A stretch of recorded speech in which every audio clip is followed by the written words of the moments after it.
Caros alunos, eu, professor Raimundo Lustosa, mais uma vez estou aqui com vocês para ministrar mais uma aula do ensino médio de História do capítulo 8, que trata da Revolução Francesa e a Era Napoleônica.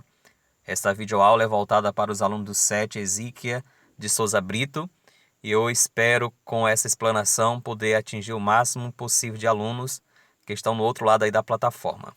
A Revolução Francesa ela foi tão significativa para a nossa sociedade que alguns historiadores utilizaram esse episódio como um marco inicial ou um marco divisório entre a Idade Moderna e a Idade Contemporânea, segundo a divisão tradicional da história. A Revolução Francesa ainda é tão significativa a sua atuação que não podemos visualizar a presente sociedade sem perceber muitos aspectos que ela trouxe ao longo da vida, a consequência da Revolução Francesa. E a Revolução Francesa, ela está diretamente ligada à sociedade contemporânea através dos seus ideais, através daquilo que ela almejou e daquilo que ela trouxe como ruptura do antigo regime ou de uma outra concepção que já existia ali na Europa naquele determinado momento. Na nota de abertura temos aqui um texto do Supremo Tribunal Federal que diz assim: comemoram-se hoje, 220 anos da Revolução Francesa. Este movimento exerceu grande influência sobre a liberdade e o respeito dos direitos humanos em todo o mundo. Seus princípios fundamentais estão hoje inscritos nas constituições de todos os países democráticos, inclusive na Constituição Federal Brasileira de 1988.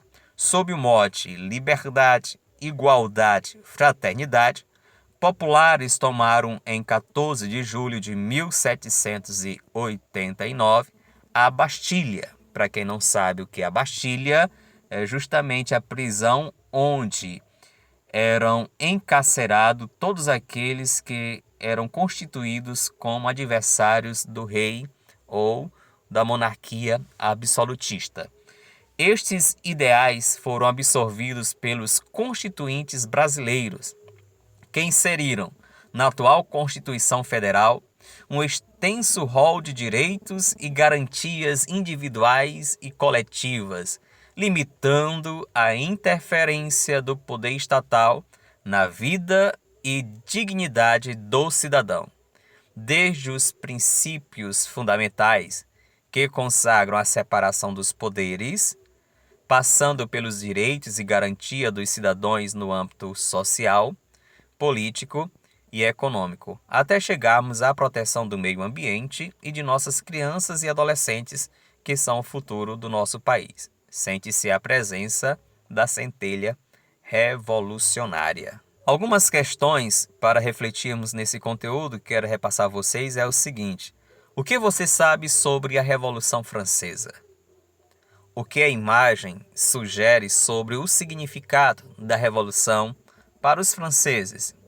E o texto, o que informa sobre esta revolução?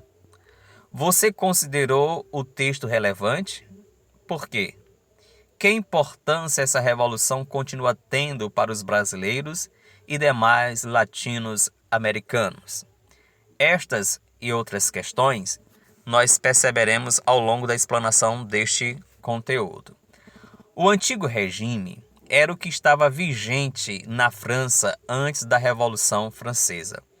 O antigo regime está associado às suas principais características, então, é justamente a monarquia absolutista no aspecto político e no aspecto econômico, está atrelado aí ao mercantilismo.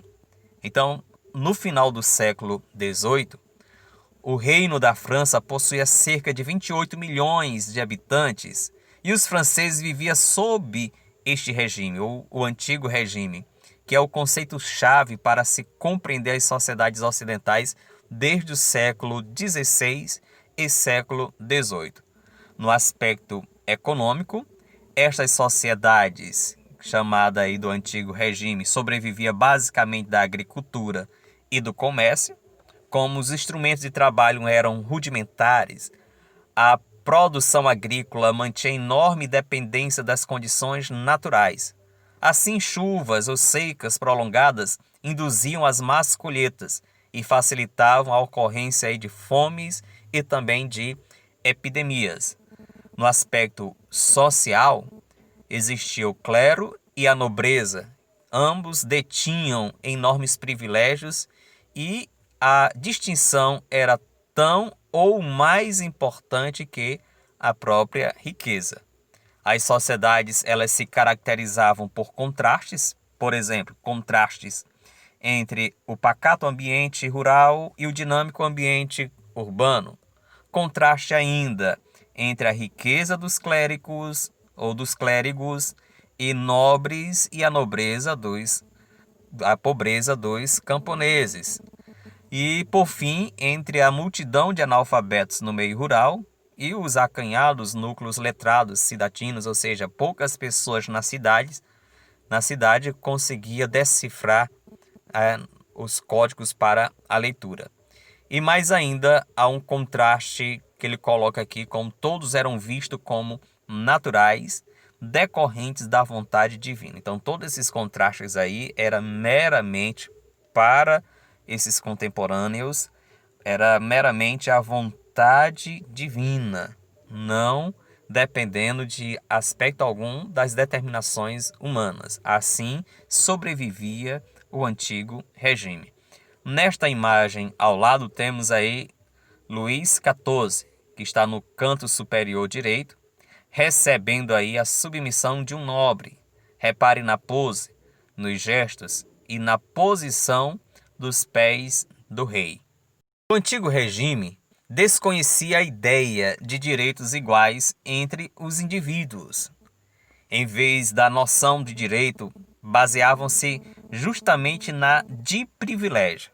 Um deles, por exemplo, era o de nascimento, que distinguia entre sangue e a nobreza, e outro era o de ocupação, que desvalorizava os serviços manuais e elevava aquele que vivia de rendas.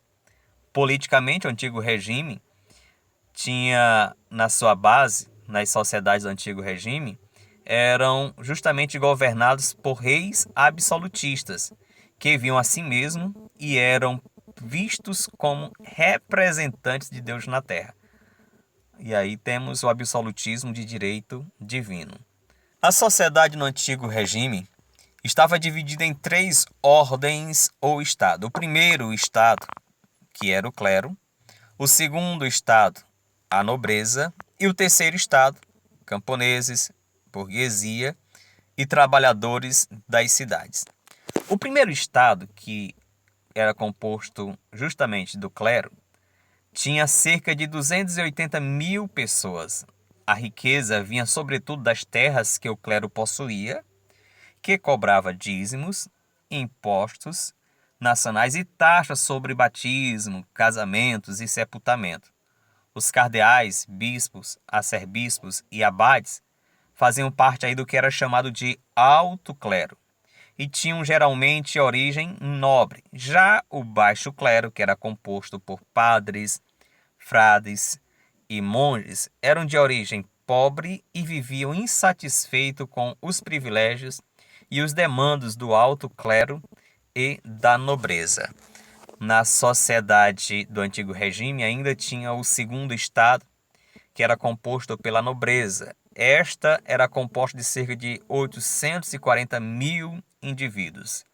E a função deles era justamente defender a nação. Por isso, só eles, os nobres, eram portadores de espada. A nobreza ela era dividida em 3 grupos principais. A primeira era justamente a nobreza cortesã.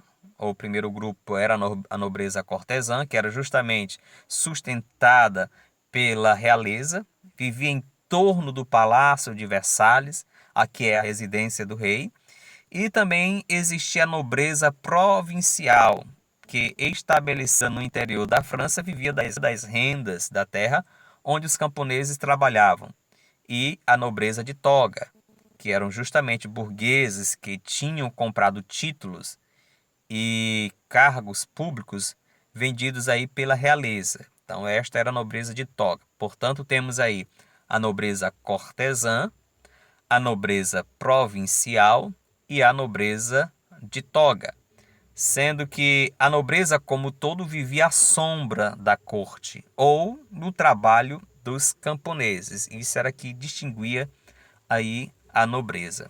Voltando aqui para o primeiro estado, que era o clero, a responsabilidade do clero era com as questões espirituais, as rezas, as orações, em matéria de religiosidade. E o terceiro estado era composto aí de camponeses, trabalhadores urbanos e também da burguesia. Eram compostos aí de 26 milhões e 880 mil pessoas. Os camponeses constituíam cerca aí, então de 80% da população francesa e eram eles justamente quem pagavam os impostos à monarquia e também aos seus senhores diretos. Entre os trabalhadores urbanos havia artesãos, operários, cocheiros, carregadores de lenha, entre outros, que viviam em Paris e eram conhecidos como sans-culottes. Temos uma imagem ao lado representando aí um sans-culotte produzida no século XVIII. O sans-culotte ele veio da ideia de sem culotte. Culotte era uma calça justa que terminava um pouco abaixo do joelho, usada pelos nobres. Mas os pobres não usavam esse tipo de calça e nem tinham os privilégios da nobreza, assim tornando, conhecido como sans-culottes esse grupo de trabalhadores urbanos.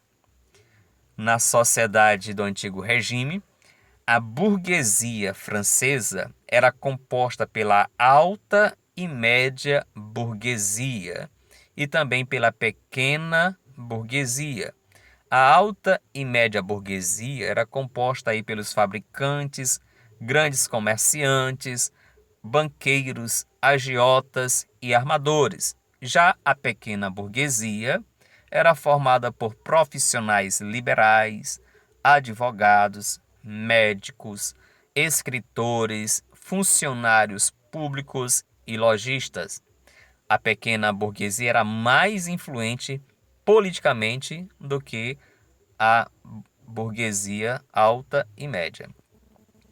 Os membros do terceiro estado, eles produziam riqueza e eram obrigados a pagar quase todos os impostos. Então perceba este cenário. E ainda eles não possuíam qualquer tipo de privilégio. O primeiro e o segundo estado não produziam riqueza alguma e eram isentos de quase todos os impostos, ocupavam altos cargos e recebiam ricas pensões. É justamente nesse contexto que vai favorecer as ideias iluministas se propagarem e fomentando aí a Revolução Francesa. Na sociedade do Antigo Regime, temos aí também a economia e a política. Na França, desde o século XV, o capitalismo vinha se desenvolvendo a passos largos. A burguesia ganhava importância social e prosperava por meio de indústrias, do empréstimo de dinheiro a juros e também do comércio com o Oriente, a América e a África. Mas o Estado absolutista francês representava um obstáculo aos negócios da burguesia, pois a carga de impostos que vinham encarecendo os preços das mercadorias e também as práticas mercantilistas impediam a livre concorrência, que é a produção, e a produção de seda, por exemplo, era monopólio de um pequeno grupo, e os diferentes sistemas de pesos e medidas vão dificultar o comércio interno. Então perceba que na questão econômica tinha todos esses empecilhos que impedia o progresso do capitalismo desenvolvido pela burguesia. Então, com o tempo, essa situação vai se agravando e muitas empresas vão falindo, gerando desemprego, fome nas cidades. Nesta gravura de 1793, o ano quarto da Revolução Francesa, porque a Revolução Francesa ela modificou também o calendário dos franceses, nós temos aí uma senhora que distribui pratos e comida a populares famintos. A imagem sugere a situação de penúria em que vivia o povo francês antes da Revolução. No aspecto econômico e político, ainda podemos observar que no campo o desemprego também atingia os mais pobres. Os grandes proprietários vinham introduzindo a agricultura capitalista, cercavam as suas terras de uso comum, como os campos, as matas e os pastos, para produzir cereais em larga escala e, consequentemente, os camponeses que delas sobreviviam ficavam sem terra e sem trabalho. Em virtude aí da concentração das terras e dos pesados impostos cobrados no campo, a oferta de alimentos era pequena, o seu preço elevado. Com as inundações ou problemas naturais e as secas que ocorreram aí na década de 80, de 1780, os preços dos alimentos vão disparar cada vez mais. E aí, como diz um certo pensador na época, num ditado popular, que estômagos famintos não têm ouvidos, eclodiram aí as famosas jaqueríades, que eram as revoltas que ocorriam nos campos. Enquanto estava acontecendo todo esse cenário, a dívida do governo do rei Luís XVI, aumentava sob o peso dos gastos com a corte e com as guerras movidas ou apoiadas pela monarquia francesa. Calonne, que era o ministro do Luís XVI, chegou até a propor que o clero e a nobreza pagassem os impostos, mas esta proposta dele não foi aceita, foi rejeitada aí pela nobreza e também, consequentemente, pelo rei. Sobre a economia e a política, podemos ainda observar o seguinte, que a gravidade dessa situação econômica faz com que o rei Luís XVI convoque os Estados Gerais, que eram justamente as assembleias que ocorriam reunindo aí os três estados, o clero, a nobreza e o terceiro estado, e não eram consultados, ou seja, não eram mais realizados esses Estados Gerais há mais de 175 anos.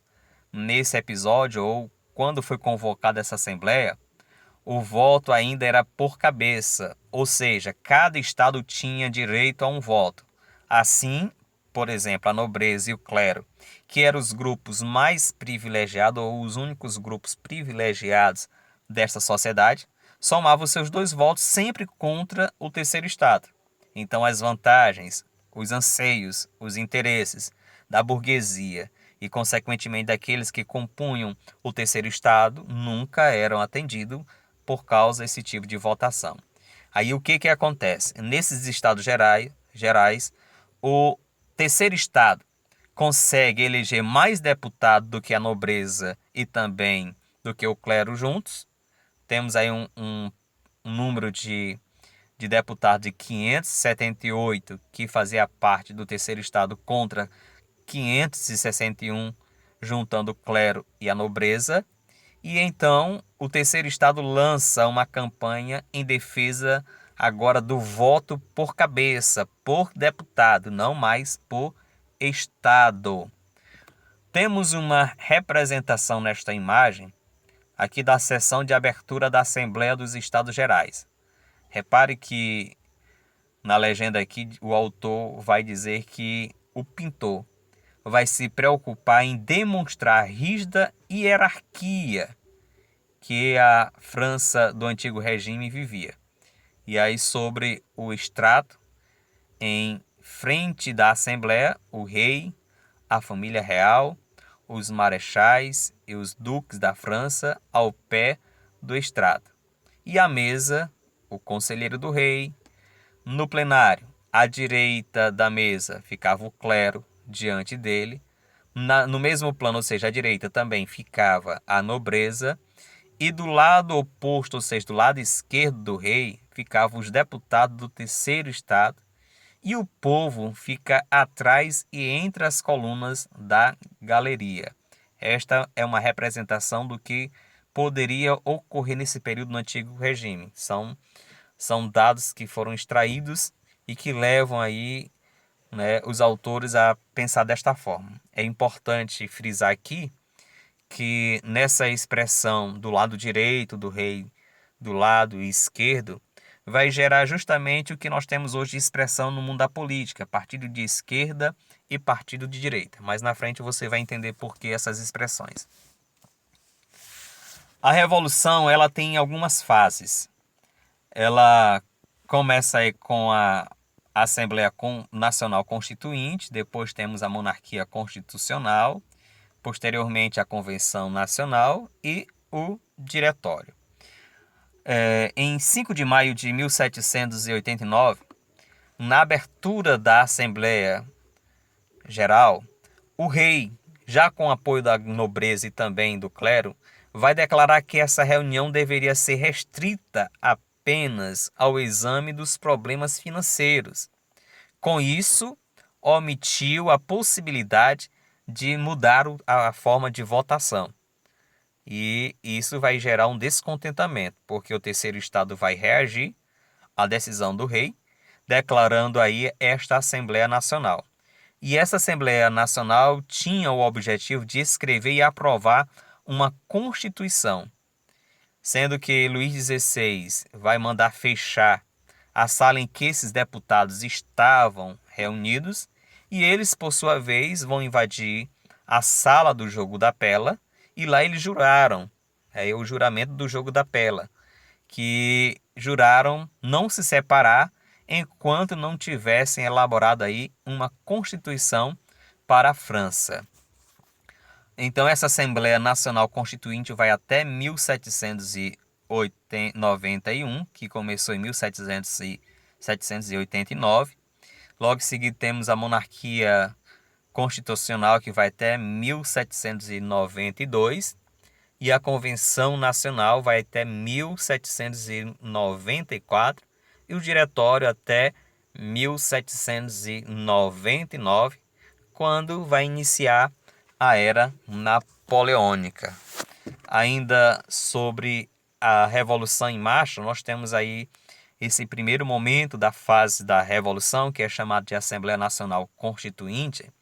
Vai acontecer o marco inicial para alguns historiadores desta revolução, porque a partir da tensão entre a Assembleia e o rei, que foram se intensificando, começam a disputar agora fisicamente, e esse conflito acontece a partir de 14 de julho de 1789, que o povo de Paris vai invadir e toma a Bastilha para buscar pólvora para o abastecimento do seu arsenal contra a monarquia, e a Bastilha, que é a prisão, o símbolo do absolutismo francês, com a sua queda, vai desmoralizando aí este antigo regime. Então, vamos aqui. A tomada da Bastilha, para alguns, é o marco inicial da Revolução Francesa, que está dentro aí da Assembleia Nacional Constituinte. Temos aqui na legenda ao lado dizendo que a tomada da Bastilha, vista por um de seus participantes, dono de uma taberna. A queda da Bastilha em 14 de julho de 1789 representou uma vitória popular e marcou o início da Revolução propriamente dita. O fato mereceu uma infinidade de representações, o que desvenda sua enorme importância.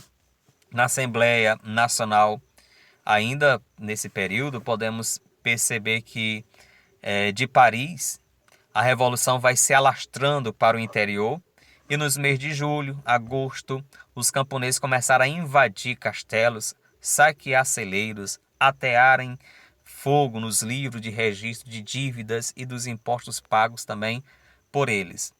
E aí, sob a intensa pressão popular, a Assembleia Nacional Constituinte vai abolir a servidão, os dízimos, o direito de mão morta e também a justiça senhorial.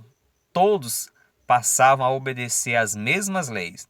Em 26 de agosto de 1789, a Assembleia Nacional vai aprovar a Declaração dos Direitos do Homem e do Cidadão.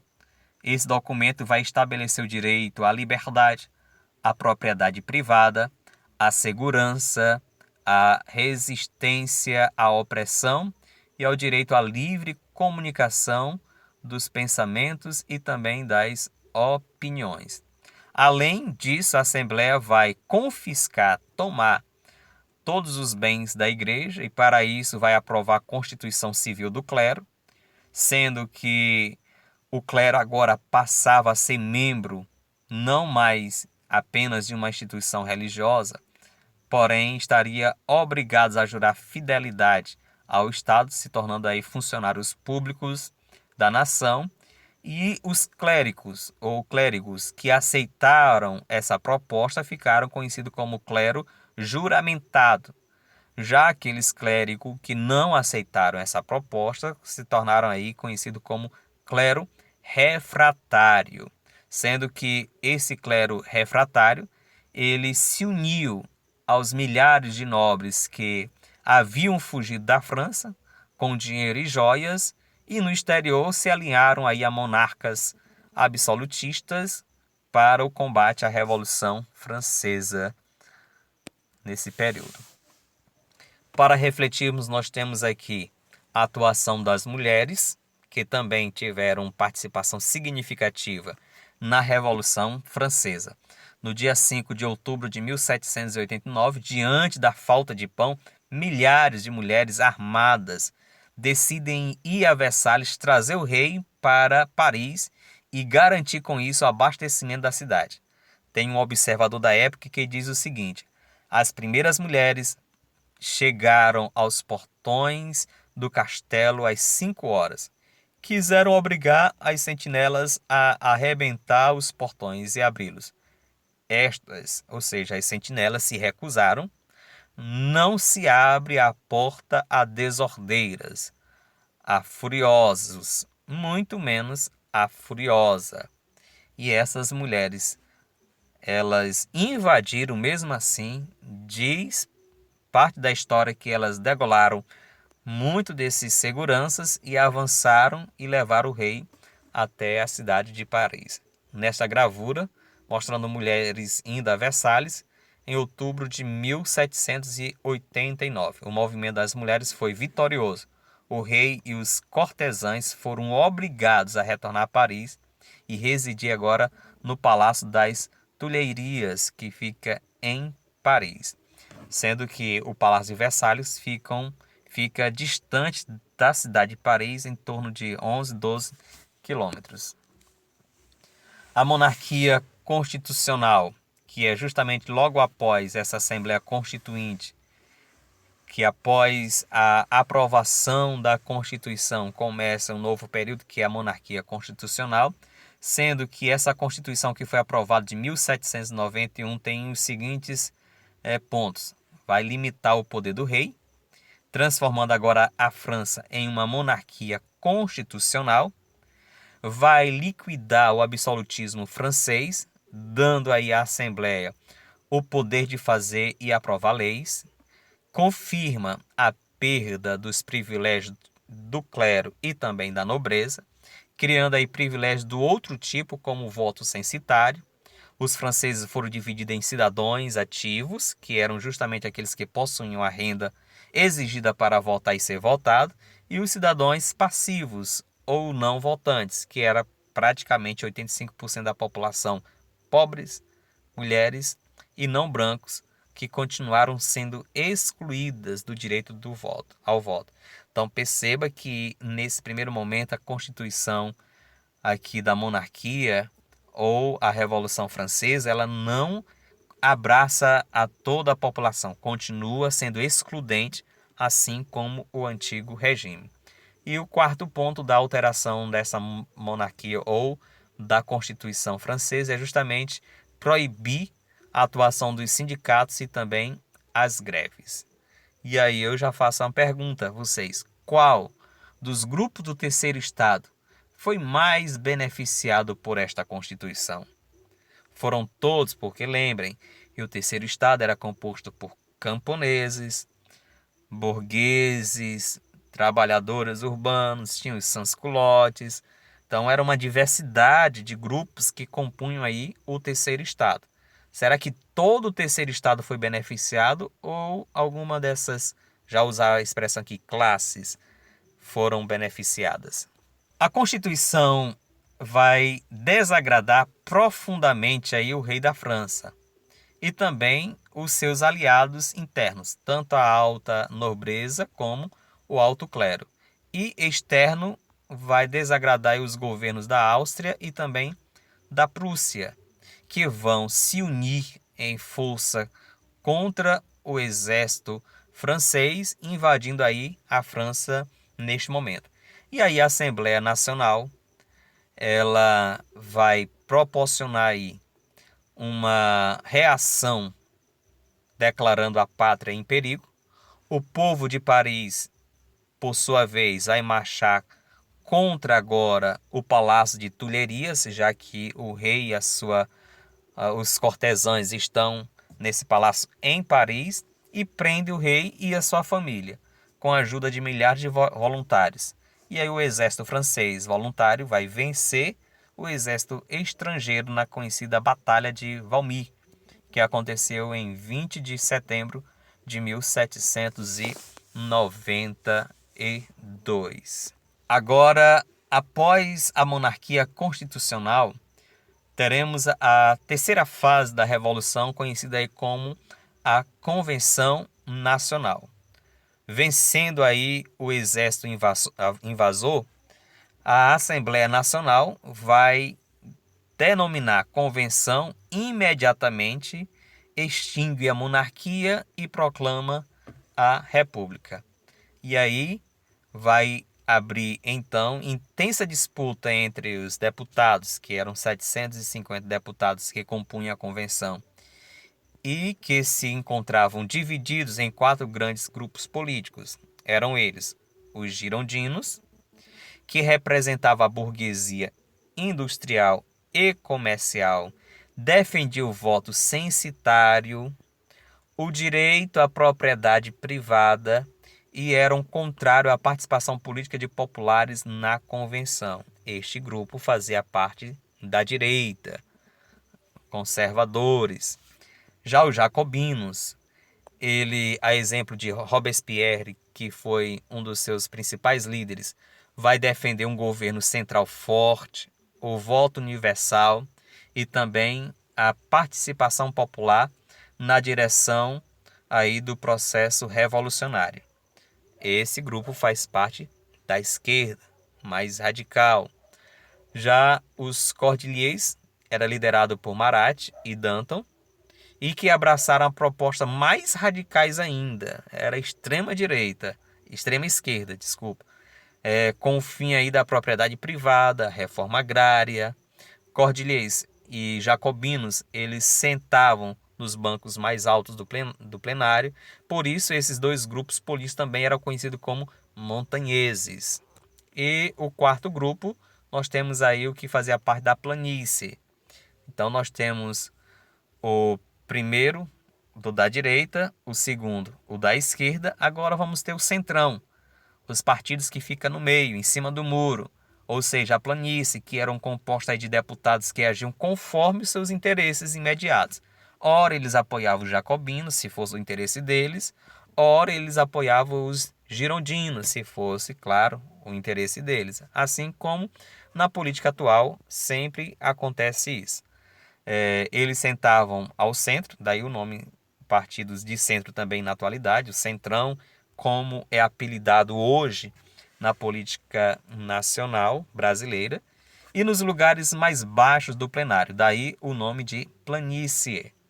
O rei foi levado aí a julgamento pela convenção, fato que vai dividir os deputados. Os girondinos, por exemplo, vai propor uma solução conciliatória.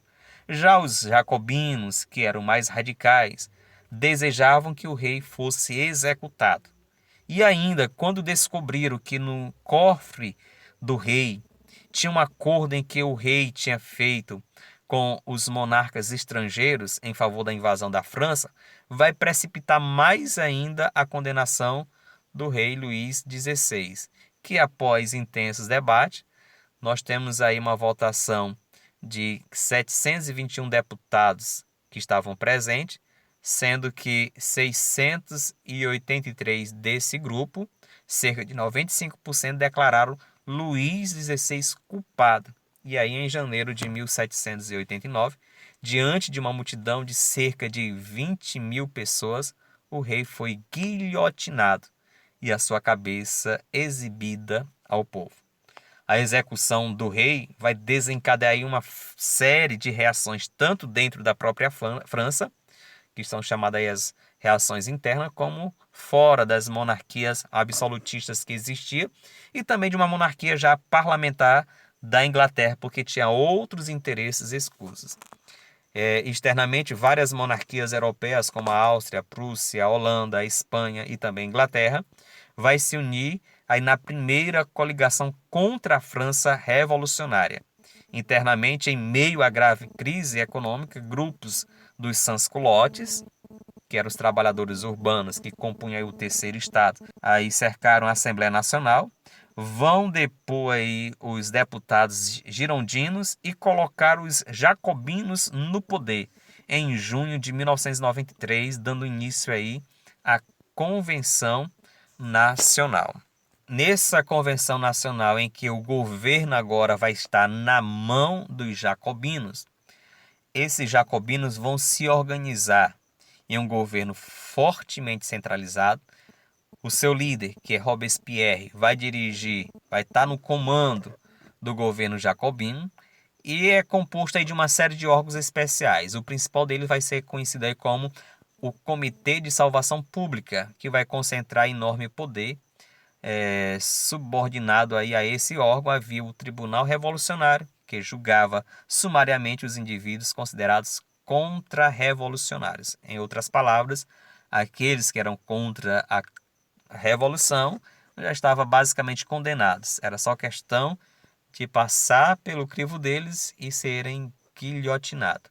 Então, para enfrentar aí a situação caótica em que a França se encontrava e também para enfrentar a ameaça externa, esse Comitê de Salvação Pública vai adotar algumas medidas. Primeiro, vai decretar o alistamento em massa. Todos os jovens de 18 a 25 anos, solteiros ou viúvos, foram recrutados para a luta contra os inimigos externos na segunda coligação. Vai tabelar, ainda esse Comitê de Salvação Pública, vai tabelar os gêneros de primeira necessidade, elevando aí os salários, algo que vai atender boa parte da população, porque o alimento vai ficar mais em conta e os salários vão ser aumentados, e também vai dividir as terras dos nobres que foram embora, ou seja, os nobres emigrados, em pequenos lotes, vai vender ou doar aos camponeses que estão na França, além de abolir a escravidão nas colônias francesas. Institui ainda a escola primária pública e obrigatória, como um direito fundamental de todos os franceses, o que permitiu o acesso dos pobres à educação formal. Já na esfera política, as lutas aí entre os jacobinos e girondinos se acirraram, e nesse contexto Jean Marat, que era o ídolo dos sans-culottes, que fazia parte das cordilhas, e ele foi assassinado por uma girondina chamada Charlotte. E isso vai desencadear um problema entre os internos, ou seja, entre os franceses. O governo jacobino ainda vai reagir a essa situação, aumentando a repressão e também baixando a lei dos suspeitos, que suspendia os direitos individuais dos cidadãos, inclusive direitos de defesa, e intensificando o uso da guilhotina. Até Danton, que tinha se aliado aos jacobinos, que era um líder muito popular da Revolução, ele foi executado, a mando, claro, de Robespierre. Inicia aí o período conhecido como o período do Terror, que é de setembro de 1793 a julho de 1994, onde milhares de pessoas que foram acusadas de serem inimigas da Revolução foram condenadas e guilhotinadas em praça pública. Enquanto isso estava acontecendo internamente, o exército francês, liderado agora por Napoleão Bonaparte, ia se fortalecendo, sendo ingressado aí jovens e também sans-culottes. Ele libertou o porto de Toulon nas mãos inglesas e retornou à região da Vendéia, vencendo aí os contra-revolucionários. No governo francês dos jacobinos, e vai ser intensificado o uso da violência, que vai com isso perdendo o apoio popular e também dos deputados aliados ao seu governo, e aproveitando assim do enfraquecimento dos jacobinos pela falta desses apoios, os deputados da planície e também os girondinos vão desfechar um golpe em 94, conhecido aí como o Nove Thermidor, pelo novo calendário, calendário francês, e retoma o poder. E aí Robespierre, Saint Just e outros líderes jacobinos foram presos e também guilhotinados, agora sem julgamento. E aí encerra assim a fase mais popular e radical da Revolução, e a burguesia ela retorna para o poder. Então, em 1994, o novo governo vai liberar o preço dos alimentos e dos aluguéis e também vai restabelecer a escravidão nas colônias francesas. Além disso, vai estimular o crescimento da indústria do algodão, da metalurgia e da mineração, intensificando o desenvolvimento do capitalismo francês. E em 1795 aprovou uma nova Constituição, que estabeleceu o voto censitário, que exclui a maioria da população do direito do voto, e confiou o voto ou o poder executivo a um diretório, que era formado por 5 deputados escolhidos por sorteio. Nessa fase do diretório, esse grupo vai combater duramente seus 2 principais adversários, que eram os realistas, que eram aqueles que se empenhavam na volta à monarquia, e os novos jacobinos, que eram apoiados pelos sans-culottes. Os monarquistas ou realistas, ajudados pela Inglaterra, promoveram levantes para levar aí ao poder o conde de Artois, que era o irmão de Luís XVI. Os novos jacobinos faziam oposição ao governo por meio de seus clubes e jornais. É nesse contexto que um jornalista de nome Craco vai encabeçar um movimento popular chamado aí de Conspiração dos Iguais, que propunha o fim da propriedade privada e também da distribuição equitativa da riqueza. Com isso, o diretório vai reagir, decretando uma lei que condenava à morte todos os que eram favoráveis à reforma agrária e à volta da monarquia, e, a seguir, ordenou a ocupação militar de Paris, anulando aí as eleições, e fechou a imprensa que era opositora ao regime vigente do momento. Então, apesar desses esforços para manter a ordem, o diretório vai encontrar-se desmoralizado, pois vários de seus membros estavam envolvidos em atos de corrupção, e é justamente nesse cenário de violência, instabilidade política e falta de ética que os militares ganharam proeminência. Napoleão Bonaparte, conhecido pelo seu excelente desempenho no combate aos exércitos estrangeiros, passou a ser visto por muitos franceses como o salvador da pátria.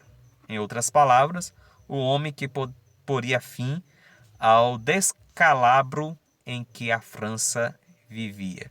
E aí, em 10 de novembro do calendário gregoriano, calendário cristão, nosso calendário, em 10 de novembro de 1799, ou no dia 18 brumário do calendário revolucionário, Napoleão Bonaparte vai desfechar um golpe de Estado, apoiado aí por um grupo político militar que toma o poder.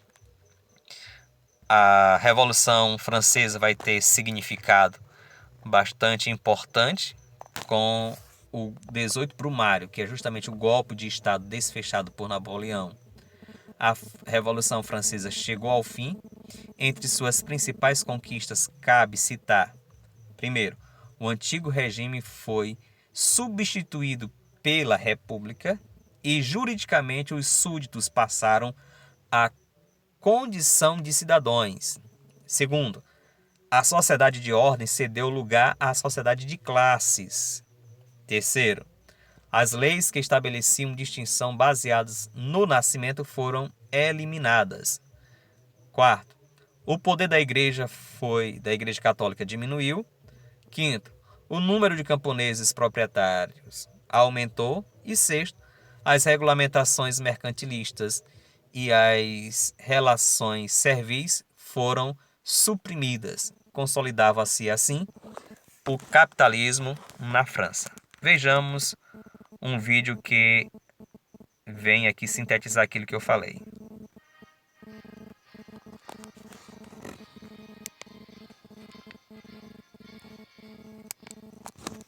Liberdade, igualdade e fraternidade.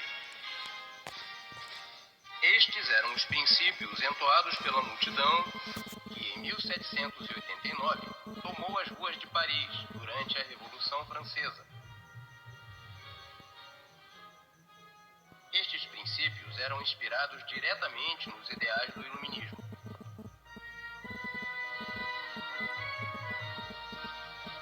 A Revolução lutou contra o absolutismo, porém, o povo não compreendia estes ideais. Não sabia o que era iluminismo e era facilmente manipulado pelos líderes da época.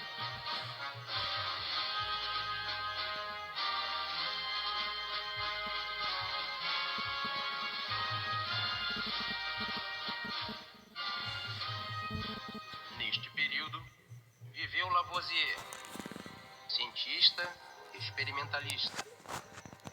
Lavoisier demonstrou que a respiração nada mais é do que a lenta combustão de matéria orgânica, utilizando o oxigênio, e é inteiramente semelhante ao que ocorre com uma lamparina ou uma vela acesa. Lavoisier também descobriu a lei da conservação de massas, que diz: matéria não se cria nem se destrói, se transforma. Marat, um dos mentores da Revolução, tinha também aspirações à ciência.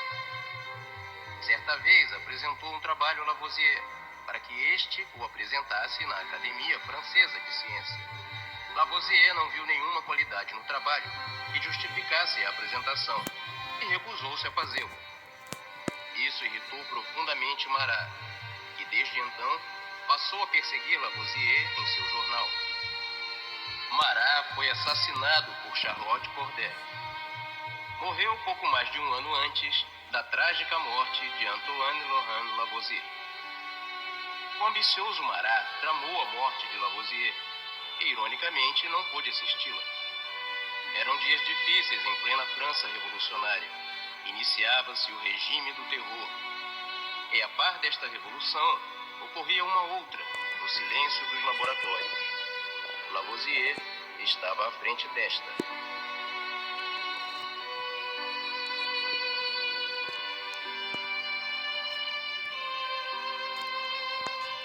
Com seus estudos, Lavoisier revolucionou a química. A balança de precisão, o calorímetro, foram alguns de seus instrumentos de trabalho. Apresentou seus experimentos sobre a respiração animal na Academia de Ciências da França, em novembro de 1791. Era um período da Revolução Francesa em que o desespero e a crueldade de alguns extremistas do novo regime turvavam o esplendor das novas ideias. Após descrever seus experimentos sobre a respiração animal, Lavoisier concluiu seu discurso na academia, afirmando: gostaria de concluir minha apresentação com um pensamento consolador. Para ser recompensado pela humanidade e para pagar o tributo à nação, Não é necessário ser chamado para escritórios públicos e brilhantes que trabalham para a organização e regeneração de impérios. Os médicos podem também realizar funções patrióticas no silêncio dos seus laboratórios e de seus estudos. Eles podem almejar, através do trabalho, diminuir o grande número de doenças que afligem a humanidade e aumentar a felicidade e o bem-estar do homem. E se eles tiverem contribuído, através de novos caminhos que abriram para prolongar a vida média dos seres humanos de alguns anos, mesmo por alguns dias, devem também aspirar ao glorioso título de benfeitores da humanidade. Domingo, 8 de maio de 1794.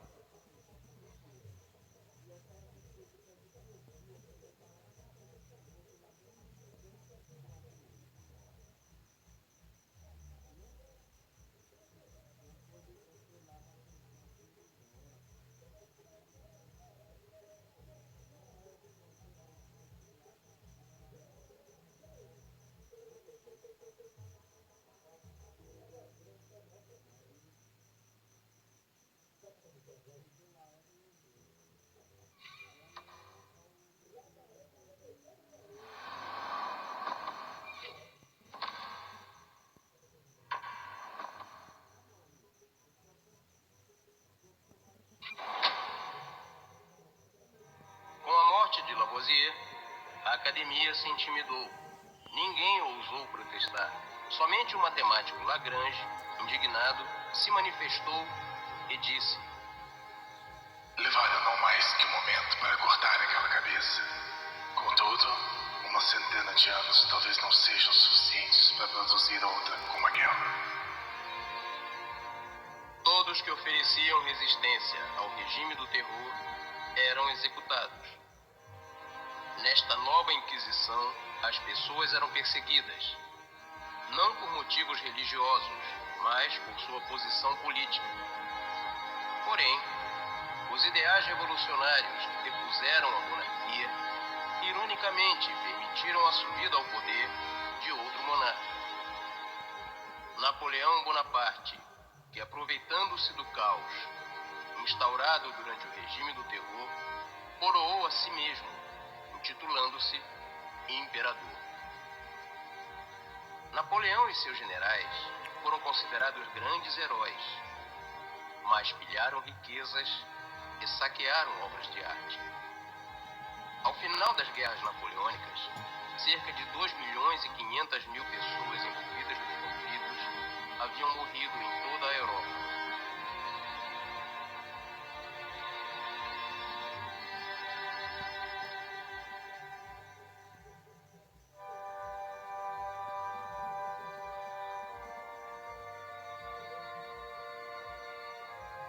Ao final das guerras napoleônicas, cerca de 2.500.000 pessoas envolvidas nos conflitos haviam morrido em toda a Europa.